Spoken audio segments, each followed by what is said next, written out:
الحمد لله، وأشهد أن لا إله إلا الله، وأشهد أن محمدا عبده ورسوله صلى الله عليه وعلى آله وسلم. الصوم يصنع فيك الإخلاص. يقول الله تعالى: كل عمل ابن آدم له إلا الصوم فإنه لي وأنا أجزي به. لماذا اختص الصوم بإضافته إلى الرحمن الرحيم سبحانه وتعالى؟ لأن الصوم عمل باطن لا يطلع عليه كالصلاة والصدقة وغيرهما، فالإخلاص فيه أدعى من غيره، والرياء فيه أبعد من غيره.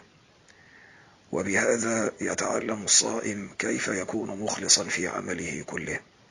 إذا كان يخلص في صومه فإنه يخلص في صلاته وصدقته وحجه وغير ذلك من عمله الصالح. هكذا يربي فينا الصوم كيف نكون مخلصين.